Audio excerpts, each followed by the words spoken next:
Hello अस्सलाम वालेकुम। मैं हूँ उरूज रज़ा सियामी और आज आपसे ईद से पहले मिलने का एक मकसद है और वो मकसद क्या है मैं आपके साथ शेयर करना चाहती हूँ। एक और वीडियो मैंने बनाई है कि इस ईद को ईद इसार क्यों कहा जाता है। ईद इसार इसलिए कहा जाता है क्योंकि इस ईद के ऊपर जितना इसार का हुक्म दिया गया है रब ताला की तरफ से और हमारे प्रॉफिट की तरफ से, वो किसी और मौके पर शायद कम दिया गया हो। क्योंकि मैं जब भी कभी ईद उल अज़हा के बारे में मज़हबी जो हमारा लिटरेचर है, अहादीस हैं, सुन्नत रसूल है, कुरान पाक में जो इसके बारे में अहकामात हैं, जब भी पढ़ती हूँ तो सबसे पहले जो चीज़ मुझे महसूस होती है वो है ईसार, कुर्बानी। अब ये कुर्बानी बहुत सारी किस्मों की कुर्बानियों में से भी आप एक कुर्बानी जो ज़बह किया जाता है जानवर को, जो हलाल जानवर है उसको ज़बह किया जाता है, उसको भी आप देख सकते हैं। लेकिन इसके साथ साथ रब ताला ने कुरान पाक में ये हुक्म भी दिया कि कभी ये भी सोचो कि जो आपके इर्द गिर्द लोग हैं, आपके हमसाए में, आपके रिश्तेदारों में, आपके मुलाजमीन में, जो जो लोग सारा साल शायद कम ही अफोर्ड कर सकते हों अच्छा खाना और फिर गोश्त खाना।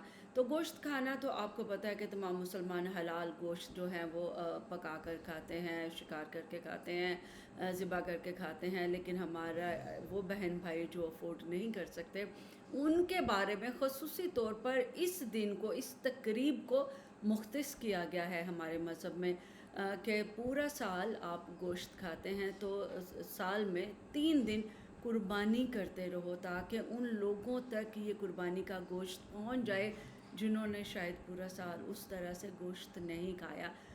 इंसानी जिस्म में प्रोटीन की बहुत बड़ी अहमियत है। अहमियत क्यों है?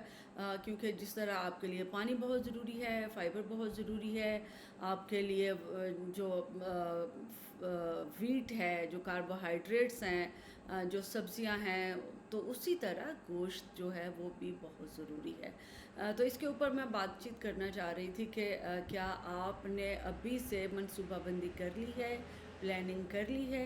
क्या आपने अपनी कुर्बानी के कितने हिस्से बनाने हैं? क्योंकि कुरान पाक में तो बताया गया है, कुर्बानी के हिस्से करके बताए गए हैं कि इसका एक हिस्सा तुम्हारे और तुम्हारे अहलो अयाल के लिए है, दूसरा बड़ा हिस्सा तुम्हारे रिश्तेदारों के लिए है और तीसरा बड़ा हिस्सा उन लोगों के लिए है जो कि मुस्तहकीन हैं, जो कि सफ़ेद पोश हैं। और फिर एक हिस्सा उन लोगों के लिए भी रखा गया है जो कि जिनका कोई भी नहीं है, जो भीख मांगते हैं या फिर जो आपके घरों को, आपके रोड्स को, आपकी सड़कों को, नालियों को साफ़ रखते हैं, और उन लोगों के लिए भी जो सवाल नहीं कर सकते। तो क्या अभी आपने प्लान किया कि आपकी कुर्बानी का गोश्त डीप फ्रीज़र में जाएगा, रेफ्रिजरेटर में जाएगा, आपके घर वाले उसका बड़ा पोर्शन खाएंगे, सिरी पाए उसकी खा लें, उनका क्या होगा, वो किनको आप डोनेट करेंगे? और इसके अलावा जो उसका गोश्त बनेगा वो उसका कितना हिस्सा आपके ससुराल को जाएगा, कितना हिस्सा आपके रिश्तेदारों को जाएगा? एक और बड़ी इम्पॉर्टेंट बात है कि जो अच्छा गोश्त होता है कुर्बानी का, वो हम कहते हैं नहीं है हम अपने उस रिश्तेदार को भेजेंगे जिसके साथ आपकी ज़्यादा दोस्ती, ज़्यादा हम आहंगी है, अंडरस्टैंडिंग है। आप कहते हैं कि गोश्त का ये बड़ा हिस्सा हम उनको भेजेंगे चूँकि वो हमारे पसंदीदा है। तो क्या आपने नोटिस किया, गौर किया कि उन्होंने तो खुद 2-3 कुर्बानियाँ की होंगी या एक कुर्बानी की होगी, तो क्या वो डिज़र्व करते हैं आपकी कुर्बानी का एक बड़ा हिस्सा? या फिर वो यतीम बच्चे जो मदरसों में इस वक्त पढ़ रहे हैं, पल रहे हैं, और ऐसे जो यतीम खाने हैं जहाँ पर ये यतीम बच्चे रहते हैं, तो ये ज़रा देख लीजिएगा, फ़ैसला कीजिएगा और इसको एक अच्छी मनसूबाबंदी के साथ इस साल ईद कुर्बान पे इस ईद को ईद इसार में कन्वर्ट कीजिएगा। अपना बहुत सारा ख्याल रखिएगा। अल्लाह हाफिज़।